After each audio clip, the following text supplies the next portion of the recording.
Welcome to Building the Future, hosted by Kevin Horick. With millions of listeners a month, Building the Future has quickly become one of the fastest rising programs, with a focus on interviewing startups, entrepreneurs, investors, CEOs, and more. The radio and TV show airs in 15 markets across the globe, including Silicon Valley. For full showtimes, past episodes, or to sponsor the show, please visit buildingthefutureshow.com.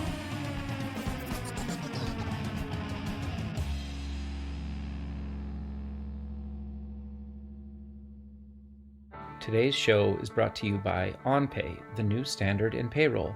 You can pay employees and contractors in minutes, automate your payroll taxes and filings, as well as provide health benefits and HR in all 50 states. For more information, visit buildingthefutureshow.com/onpay. Welcome back to the show. Today we have Troy Bannister. He's the co-founder and CEO of Particle Health. Troy, welcome to the show.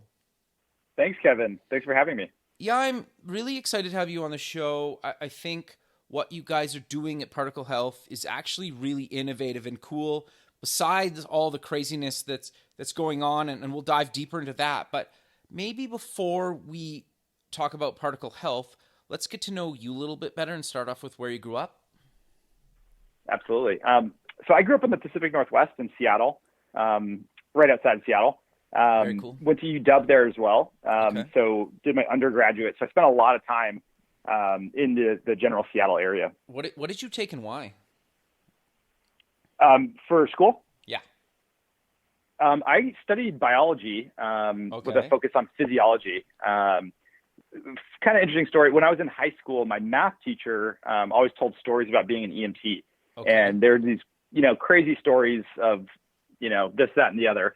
And I got really interested in it. And when I got to undergrad, I found an EMT program in the area and decided to enroll. I was not interested in medicine at all. I just thought being an EMT would be an interesting job. And so ended up taking a full-time position over that summer as an EMT and got really interested in medicine, which caused me to switch majors from business to biology. Interesting. Okay. Yeah. So walk us through the rest of your school journey and then into your career. So like I said, I got really interested in medicine, and it caused me to get on the pre-med track at undergrad. So I did the whole pre-med thing, took the MCATs, ended up getting into this program at Georgetown, which is technically, your first year of medical school with the option to continue into medical school or transfer into a different master's program. And when I did the program, I honestly really hated it. I saw myself being a somewhat unhappy physician. And an unhappy physician is probably not a good one. So I ended up taking the master's program into the biophysics track and graduated with a master's in biophysics. Interesting. Okay. So walk us through your career up until Particle Health, or at least some highlights along the way. Yeah. So my first job out of graduate school was actually at a restaurant serving. Okay, sure. A quick foray. Wonderful time in my life, I'll tell you that. And then after that, I actually moved to New York from DC, and had no job, had no plan, no apartment. I just had my two best friends that lived here. And at that time, that was, the priority. Very cool.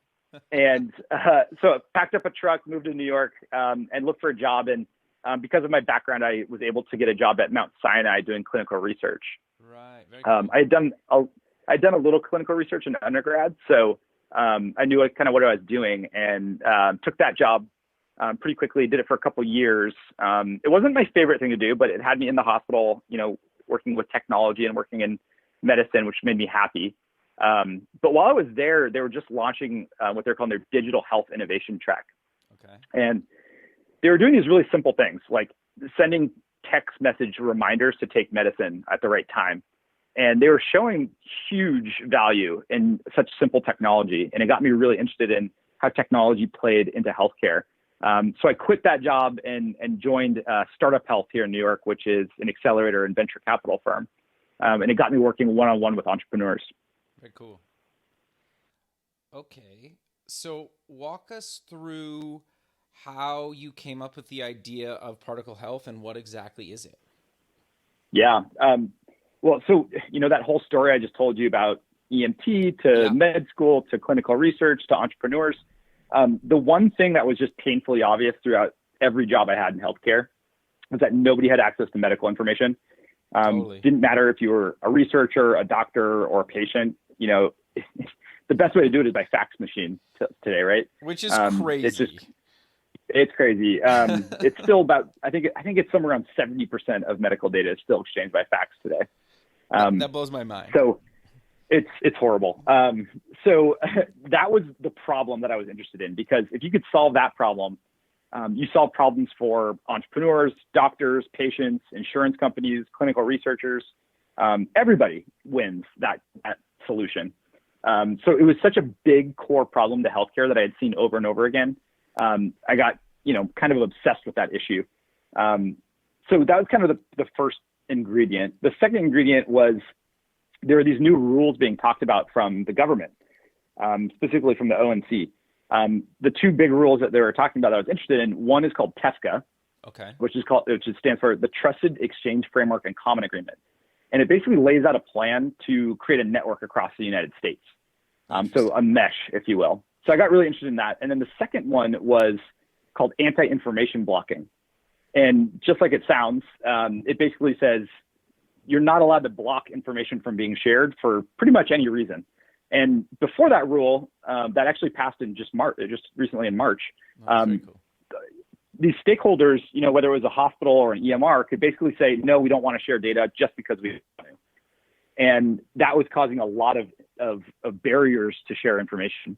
So that was kind of the big second ingredient. And then the third one was I was watching companies like Plaid in the finance space, or Twilio or Stripe, Right. build these API models that were super interesting in the way that they operated.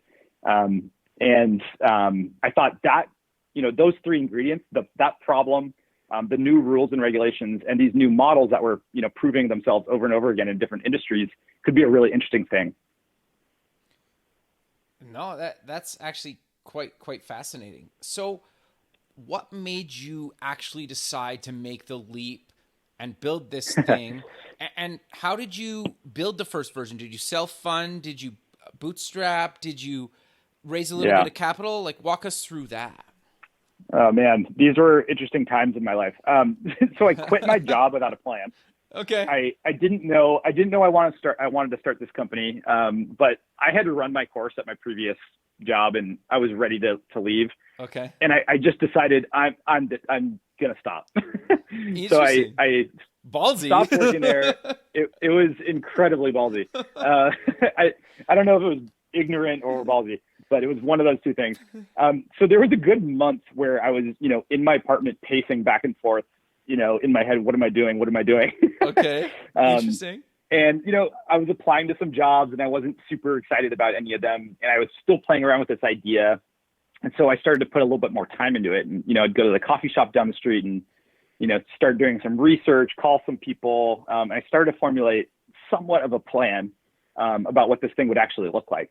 And around that time, I started reaching out to technical people, developers, engineers, and found my co-founder actually through AngelList. Very cool. At the time, right? I don't think you hear a lot of successful stories for founders meeting on AngelList, but he was full-time at Google. He was a senior software engineer making a killing. Okay. And I ended up bugging him and going to meet him for lunch every week for like 2 or 3 months. And every time I'd come back, I'd be like, okay, I think I figured this part out, and I think maybe this would work. And he'd sit there eating his burger or whatever and be like, okay, yeah, maybe. And very skeptical. But I just kept plugging away and kept going for it. And eventually I convinced him to leave his incredibly high paying job for zero salary. And Particle actually started to take some shape after that. Interesting. So you basically self-funded this at the beginning, right? I know you guys recently raised a round and we'll get there, but walk us through how long it took you to actually get a version 1 where you had actual users using Particle Health. Oh, I hate this. It took years. Okay. It literally took years. So the first thing that happened that was kind of a big win was we got accepted to the Texas Medical Center Accelerator Program. Very cool. Which it's a well-regarded program. They're down in Houston. They're basically owned by all the hospitals down there. Interesting. There's a bunch of hospitals. There's Houston Methodist and University of Texas, and I think is it Cedars-Sinai is down there. Yeah. So some really top quality hospitals, and we got down there with barely an idea, and what they allowed us to do was just pressure test our theories with experts over and over again every day. So we would meet with doctors, and we would meet with administrators, and we would meet with some of the IT people from all the different hospitals and organizations around the hospitals. And by the end of the 3 months that I was down there, and I'll tell you, this is actually kind of a funny story. I ended up renting an Airbnb, and I had this little tiny apartment with this undergraduate student. That's awesome. That I was living with for like 3 months just to save money, because we had no money. But by the end of the 3 months, we actually had some cohesive idea of what we were doing and some good leads on partners. But it took us another year to a year and a half to actually get the contract signed, do the integrations with all the data holders and the EMRs, and then stand up an API that customers could use. Wow. Very cool. So how did you pay your bills and survive for this period of time? I didn't. Okay, fair enough. I ate a lot of ramen. Sure. And we got a seed round together last June. Okay. So it's about a year and a half, just living off of our own salaries, basically. When I say salaries, I mean savings. Sure. So it's about a year and a half of that. And I was also doing some odd jobs. I was doing some contract work for some development studios that were doing projects. I was getting paid a little bit. Okay. I helped my friends with stuff too. I was like a photo assistant on for a magazine for a couple of weeks. Got to do what you got to do. Holding lights up. Yeah. Most people won't tell you that though, right? When they're building a startup, like a lot of people, like what you're talking about is very, very common. Like almost 9 out of 10 is this is how people do this stuff. Well, looking back on it, I think of it fondly because it was pretty fun, coming together with a big idea and then also just like doing whatever I wanted to do. There wasn't a lot of pressure and accountability other than, moving the idea to something more tangible. Sure. At an appropriate pace. Of course it was scary because, I didn't have a safety net, but it was really fun. It was probably one of my favorite, eras of building Particle. Very cool. Okay. So let's dive into Particle and what exactly is it today? Yeah. So the way we think about the entire ecosystem that we live in is there are data holders. So these are organizations that hold on to information. And the big ones are the EMRs. So Epic, Cerner, Allscripts, athenahealth, these big groups. Right. And then there's a lot of other ones. There's labs, there's claims data, there's IoT data, there's provider directories. There's tons of other information that these organizations hold on to. And then on the other end of the spectrum, there's data seekers. These are organizations that need data to make decisions. So an insurance company needs to see your clinical information to process a claim. They need to make sure that you're really there and the doctor treated you and they're in the network and you really got that cast, on your broken arm, right, that they're going to pay for. So, there's also more of the treatment-oriented data seekers. So there's maybe like a diabetes management software, like, an Amato Health or a Livongo. And they might want to see your labs. Do your A1C tests go up and down? Are you taking your metformin? Are you picking it up at the lab or at the pharmacy? So there's a spectrum out and in the industry. There's not an easy way for these groups, for these data seekers to get connected to these data holders. In fact, a lot of the data holders have made it purposely very difficult for them to get access to it, right, because they want to build their own solutions and they don't want other third parties to kind of leverage the value in the data. And so what we try to do is sit in the middle, and we connect to the data holders. We have partnership agreements with them. And then we sell those services, that API, to the data seekers that need to access that information to create value for patients and policyholders. So what we've built is a giant network interconnected, system that ingests patient demographics. So your name, your date of birth, your address, your phone number, things like that.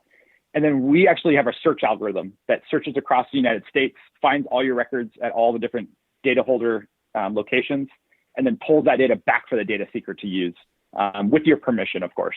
Sure. Interesting. So how did you make some of these relationships? Because I've done stuff in the medical space, and it is probably one of the biggest nightmares I've ever experienced, is just trying to actually get something happening or connect with the right person or get them to make a decision in a short period of time. And a short period of time can be like 2 years. Like, how did you bridge that gap? Yeah. So, we're not the first group to try to do this. Okay. I think one of my, I guess in my memory, one of the first groups to try was Microsoft. Sure. They created Microsoft Health Vault. Yeah. And that was back in the 2000s, I think. They shut it down just a couple months ago, took it off the website. But what's really interesting is the government has been making big pushes to open this data sharing up.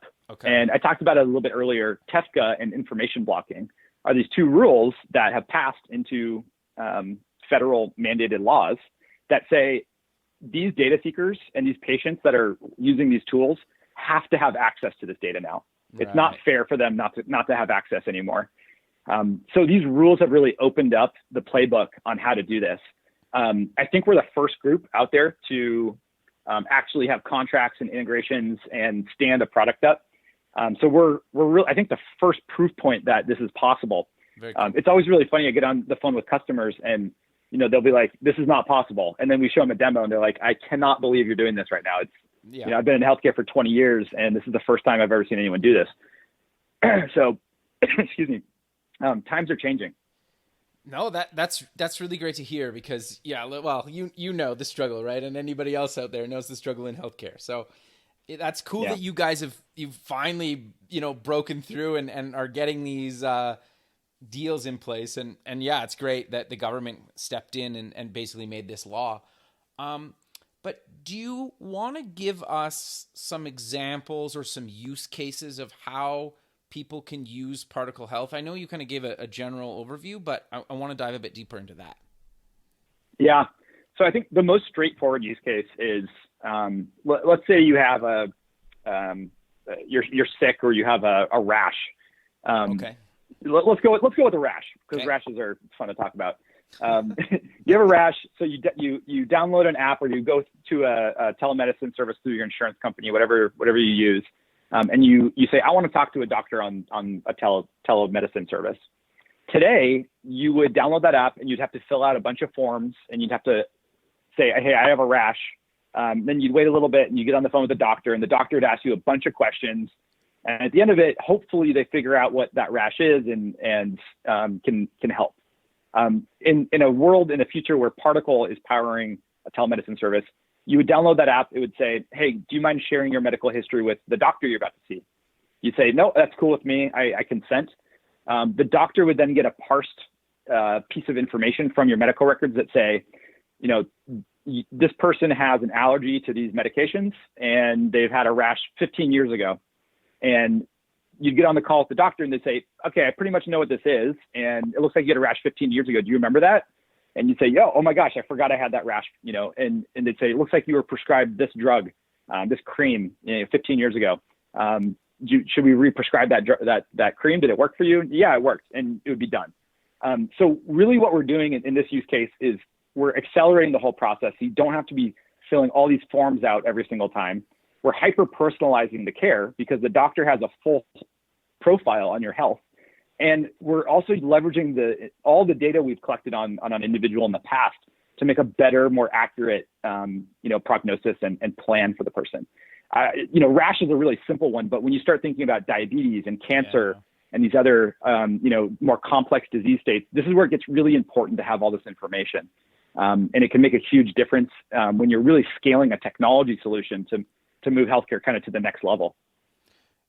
No, that's very cool. So I'm curious to know, are you guys doing anything in kind of the AI space or have plans on doing it in the future where you could not diagnose something, but you could basically say, based on this, who this person is and their data, they could have potentially these issues down the line, or like almost like Prompt the Doctor was saying, we have all this data and we're aggregating it and we're using, machine learning and everything to give almost like a better and the most amount of information about potential things that could happen to a person. Are we even there yet? Yeah, it's a great question. So what we want to focus on is being behind the scenes and giving the tools for developers to use. Okay. So kind of going back, what we want to do is give developers the tools they need to create new innovative solutions. So we are cleaning the data and transforming the data and parsing the data. So it's really usable for developers. So they don't have to know about healthcare data. It could be a developer from the fintech space trying to build a new app. And we want to also give them all the tools to build a solution. So integration tools, SDKs, pieces of code, so they can just plop it right in their app or whatever they're using. And we want to, we're talking with a few AI companies right now that want to create these types of things or are creating these types of things today. But our job is really to get them access and then give them everything they need to build that. We're not in the business of building solutions. We're in the business of building a platform for people to build solutions. No, that's very cool. And that's kind of why I asked the question, is just for clarification out there for people listening. So how do you guys then basically merge all that data together? Because if you're pulling data from a ton of different systems, obviously it's in different formats potentially. Nothing probably lines up and matches. Like that in itself has got to be a nightmare. So how do you guys mash that all together? That's very technical, mashing it. No, it is a mash, I'll tell you. So, I don't have a ton of technical chops, but I do work on this with the team a lot. You're absolutely right. When we pull a record on somebody, it comes from, 10 different places. And I promise you, every record is a different format and standard. Sure. There's no cohesiveness across the United States healthcare system when it comes to data standards. The good thing is everybody is moving towards FHIR, which is FHIR, Fast Healthcare Interoperability Resources. Okay. So there is this emerging standard in the healthcare space today. So what we do is we pull these records in and we merge them together. We are starting to dedupe duplicates. Right. You might get the same data, line from multiple places. Sure. So we're deduping, and then we're converting it to FHIR standards. And FHIR standards are really nice for developers because they're resource specific. So when you're building your solution, you might say, I just want allergies to go here, medications to go over there. I want to, analyze the blood pressure from the last 10 years. You can build those tools on top of FHIR very easily. So we're making it, again, very easy for developers to just start focusing on a product and not focus on data or integrations or getting access. Interesting. So I want to dive a bit deeper into some of the APIs that you guys offer or that you have in beta, because they're actually really quite innovative. Yeah, so the ones we have listed, there's treatment, payment, / operations, and then the consumer individual access version. Treatment is where we live today, mostly because we want to share records with providers first. It's kind of the most simple use case, and it's highly effective. Right. We're starting to move into the payer space. So, one really good example is insurance companies today have to do this thing called risk adjustment. And what they do is they look at their entire population of lives that they cover, and they need to see, are people getting healthier in this category or getting worse in this other category? Are we seeing more folks with diabetes?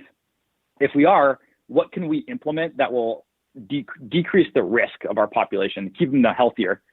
And the way they do that today is by fax machine. They fax millions and millions and millions of records every year. Which is completely insecure, super long. It's not the best. There's a lot of problems. I mean, you also have to manually, like with your eyeballs, look at that stuff and enter data into a computer. Sure. So it's a total mess. And so we're starting to do some interesting stuff around these chase lists of millions of records, where we could probably do it in a few days, as opposed to months. Plus, you're getting machine readable data back, not just pieces of paper. And then the third big space is this consumer space that we're really trying to drive towards. I think this is the most interesting one because it has these very unique problems. So let's say Bob Smith downloads an app from the App Store. Yeah. How can we get Bob Smith's records securely into that app? The first problem is, how do we know Bob Smith's really Bob Smith? Right. What if he's lying? What if he says, I'm Arnold Schwarzenegger, and pulls Arnold Schwarzenegger's app, all his data into the app, and then he puts it online? That'd be very bad for everybody. Yeah. Sure. So that's problem number one is this identity problem. How do we make sure that they are who they say they are? The second problem is, if we do know Bob Smith is really the same Bob Smith that we're talking about, how do we find that Bob Smith's records at the hospital, not a different Bob Smith? Right. How do we match that identity to the accurate record, which is a big challenge right now. And then the third piece is, can we all agree as a country or as a healthcare system, what data Bob Smith's allowed to see and what he should not be seeing? If we pulled back a positive HIV test and just sent that directly to Bob Smith, that'd probably be pretty bad. We'd want a doctor at least to deliver that news and say, here's what we're going to do. Here's a care plan. Don't worry. People have this much, the prognosis is good. If we're just sending raw information directly back to patients, it could be pretty bad. And then kind of the subset of that one is, how do we know this person isn't going to share data related to family members that might indicate their health? So maybe it says on their record, history of cancer in the family. If that got out, would the family be okay with that being, distributed among an application or a business or something? Right. So there's some inherent issues that a lot of people are working on, and it's actually getting pretty close to being solved right now. It's going to take a little bit, but we're super interested and optimistic in that.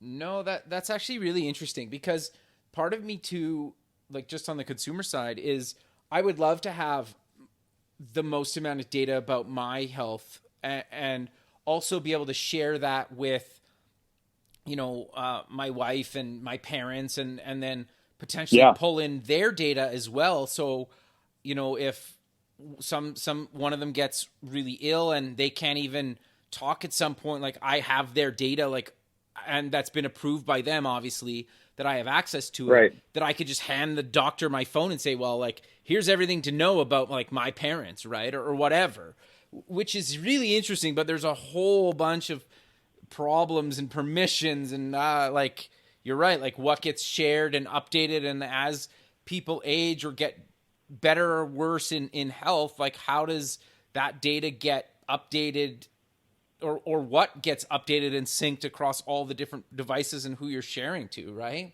It's extremely complicated. Totally. Interesting. Yeah. It's our kind of, thing we always talk about is healthcare interoperability in the US, specifically, is moving from a data standard problem, which is getting pretty solved, to a data permissioning problem. Right. That's going to be the next great barrier, is how do we know who's permissioned what, and how does that work on a national scale? So that's what we spend a lot of time thinking about.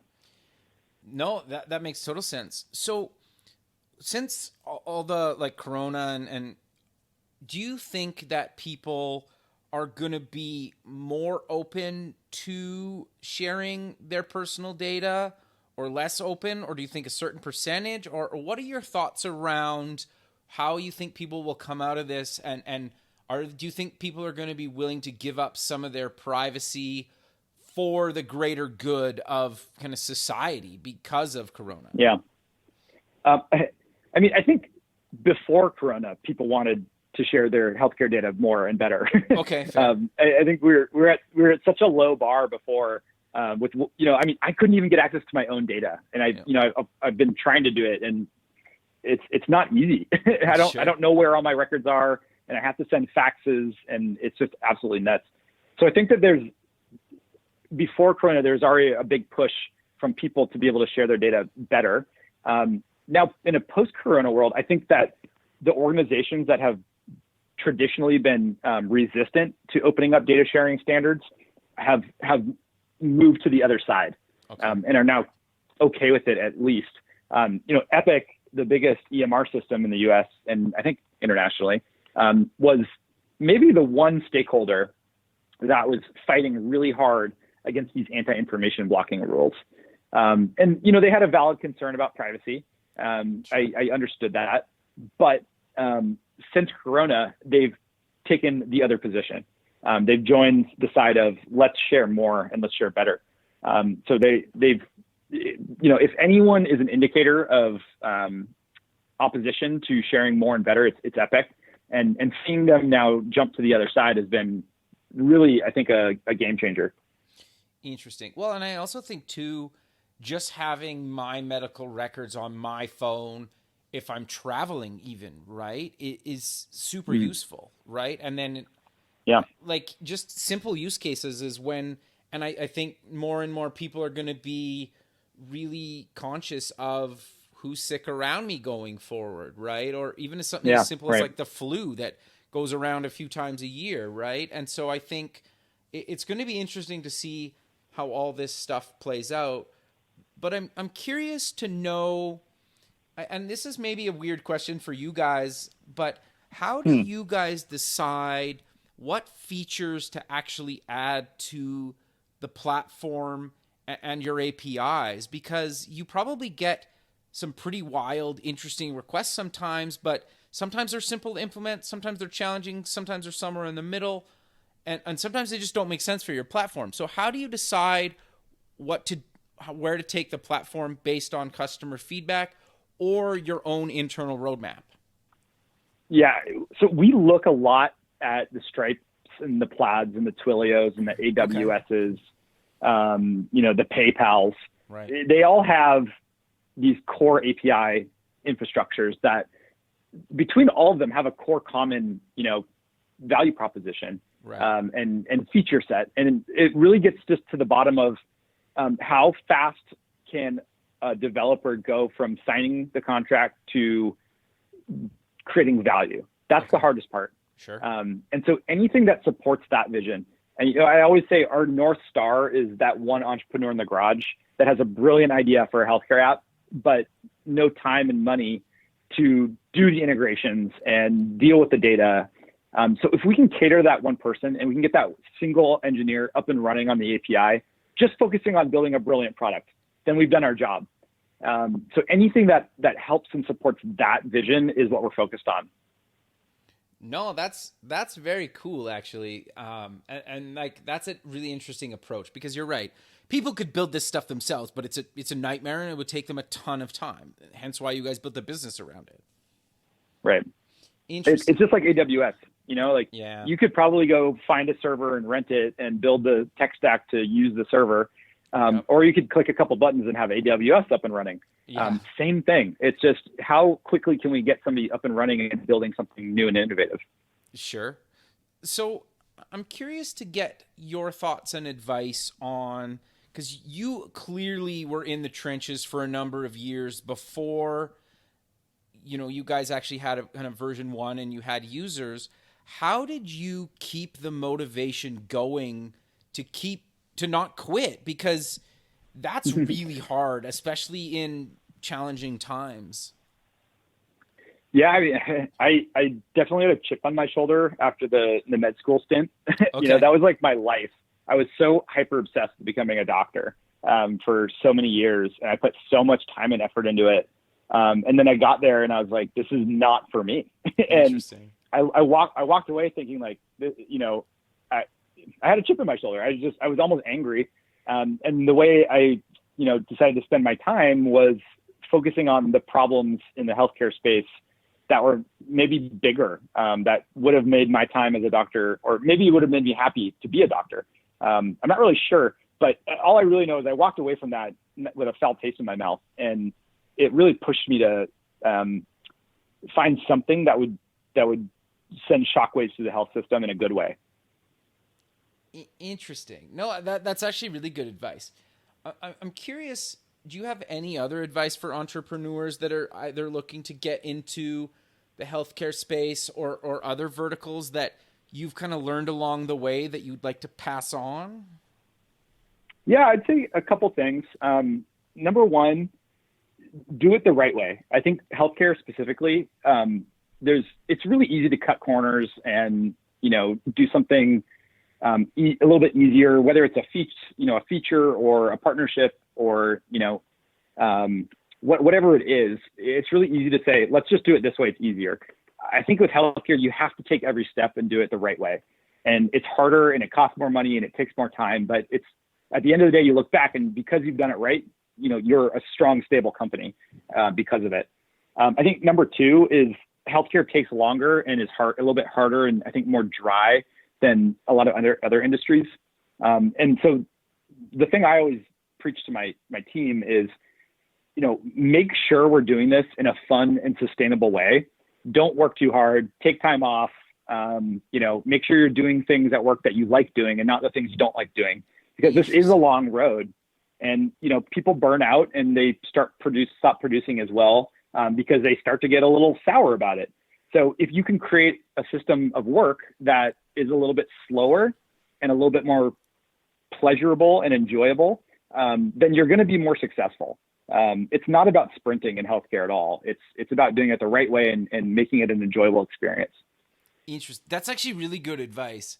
But how do you convince your employees that you actually buy into that and you're willing to have that open conversation with them if they can walk in your office and basically say, I've been doing this for 2 years now and I really want to try X or whatever that is. Like, how do you actually instill that in your culture and allow people to have those conversations with yourself or management to let them pursue something different inside your company instead of moving on? Yeah. So, there's a few things that we just have in our DNA. Okay. One good example is the way that we hire. One of the top priorities of the next hire is finding somebody to do the things we don't like doing. So, we've done this thing before. We all get in a room and we write out some of the top responsibilities and tasks that we're responsible for. Right. And then we circle the ones we just don't like. Okay. I don't like operations and managing a project board. Sure. And, the COO doesn't like, answering all these emails about this particular topic. And then once we have all those things circled, we start to say, okay, what kind of a role would do a good chunk of these things? And then we find somebody that loves to do those things. And all of a sudden, we have people doing things they love to do. There's just things that you can kind of instill into the DNA of the company that start to mold your company towards that kind of mentality. No, that's actually really good advice. So you guys recently raised a bunch of money. Congrats on that, by the way. Do you want to walk us through any advice or tips or how you actually raise some money? Because that in itself is really challenging and potentially even in the healthcare space with all the stuff that's going on around. Yeah, it's a weird time. I think healthcare is probably the most protected industry right now, just given where value lies. That is the nature of healthcare through a lot of recessions. But it's a tough thing to raise money. It takes a lot of time and effort. I think the biggest pieces of advice I can give, and I used to hear this all the time as advice, and I didn't really know how to implement it. I think it actually is really, I think, a difficult thing to do and a very easy thing to say, but you have to have a big picture. You have to, your idea has to be giant for investors to be interested. And you can do market scoping and TAMs and all these fun things, but it really has to be above anything else, a big story. How are you going to change something fundamental and big? And why is this the right time to do it? We got lucky with legislation and policy, and we got lucky with a lot of other, competitor things that put us in a really strong position, even through all this COVID stuff. But the core thing that we've always had is this really large story. Look at Plaid, look at Stripe, look at Twilio. We're doing that in healthcare, and we have regulation and policy backing us up, and we have some data to prove it and some early adopters, and we're doing transactions, and our customers didn't think this was possible, and now we're doing it, and we're the first to do it. Those types of things are what get interest from investors. No, interesting. The other thing that you mentioned a few times in that statement that I really liked is luck. A lot of people won't say how lucky sometimes they just get, right? And there is absolutely nothing wrong with it. And in a lot of cases, I call it like you need to create your own luck, right? Yeah, I mean, I won't pretend that we're not lucky. We're very lucky. I've been talking about these new rules and regulations for years because they've been talked about, on the government side for a long time. I didn't know when they were going to hit or if they were going to hit. And, again, we got lucky that they hit a couple months ago. Sure. It just puts us in a really strong position. I think what they say, luck is preparation times opportunity, or, you have to have opportunity come across, but you also have to be prepared for it when it does. Yeah. We've been monitoring the legislation for years. We were very well versed in it. We went down to DC all the time and got educated on it pretty in depth. And then when it started to get close to passing, we jumped on it, and we had already been building a solution that was in line with it. So that luck was a bunch of preparation and a lucky opportunity that crossed past us. 100%. And it's interesting. I'm glad you said that, because I've had a few people on the show in the last few weeks that have said similar things. And I want to reiterate it because I think it's so important for people listening. It's like, to your point, it's like you need a big picture, but you also need to see where things are going. Sure, it might be 2 years, 3 years, 5 years out. Hopefully it's not that long. But if you're building a business for where your industry is going and you can see it going there because you can validate that hypothesis. In your case, it was, well, the government's already talking about this. It's just a matter of time before this hits. Right. Or I guess worst case, it doesn't, but it's looking like this is where it's going. So you need to be going there, right? Instead of trying to fix what's happening today or yesterday, you need to be fixing the future. I know that's kind of a weird way to say it, but like you obviously agree with that, right? Oh, totally. I mean, it doesn't have to be regulation and policy or anything that big either. Like, look at Venmo. Venmo was like, Plaid just popped up, and now we can transfer money between banks on the consumer level. Sure. That was there. And I bet they didn't just pop up as soon as Plaid did. They've probably been thinking about it for a long time and been exploring different avenues and been watching Plaid. And they not monopolized. Well, they didn't monopolize, but they capitalized on that opportunity as Plaid created it. So, it doesn't have to be like a big government thing. There's so many small little changes happening all the time that open up opportunities. No, it's interesting because I had William on the show, the founder of Plaid. Is actually quite interesting because the similarities, and they just got bought for $5.3 billion. Yeah, something like that. So obviously they got really lucky and they hit it out of the park, home run. But I'm telling you, they saw that vision and they worked towards that. And sure, they got bought for multiple billions of dollars. But even if you build something and you get acquired for tens of millions of dollars, or even just single digit millions of dollars, it's really hard to do. But that's the stuff you need to think about to actually try to get there or get acquired, right? Yeah. One of the things, I think that's it's the core. It's the foundation of building a business. It's how do you build something unique? And the only way to do something unique is capitalize on a new opportunity. Sure. Or otherwise you're just doing incremental fixes on things, which are really hard to win a category in. No, I 100% agree with you. It's actually really quite interesting. So I'm curious, I want to spend a couple minutes, and I don't want to go too technical, but obviously a lot of your stuff is built for developers. Do you want to talk about how developers can actually get access and start playing with Particle? Yeah, we're trying to make it easy. So you go on our website, you log in, and you can get a key to a sandbox. And the sandbox is just already up and running. You just put in, fake patient names that we have a list of, and you can query for fake patient records that we have in a database. So you can start building on our sandbox today.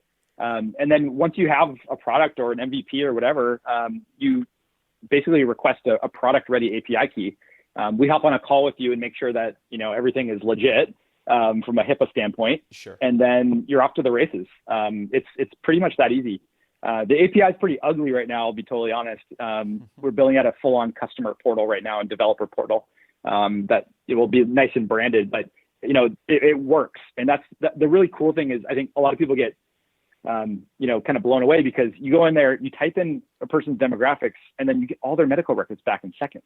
Yeah, that's cool. It's from across the country. It's a pretty wild thing. It's, it can be pretty powerful. No, that's really great, man.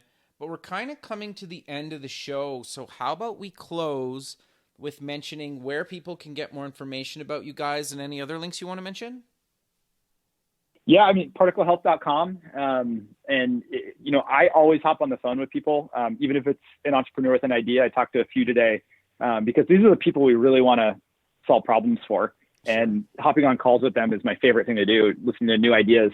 So yeah, go on there, hop on, submit a form or shoot us an email, and we'll have somebody on the call. No, that's very cool, man. Well, I really appreciate you taking the time out of your day to be on the show, and I look forward to keeping in touch with you, and have a good rest of your day, man. Likewise. Thanks for having me. This was fun. Thanks very much. Okay. Bye. Bye. Thanks for listening. Please visit our website at buildingthefutureshow.com to join the free community, sign up for our newsletter, or to sponsor the show. The music is done by Electric Mantra. You can check him out at electricmantra.com and keep building the future.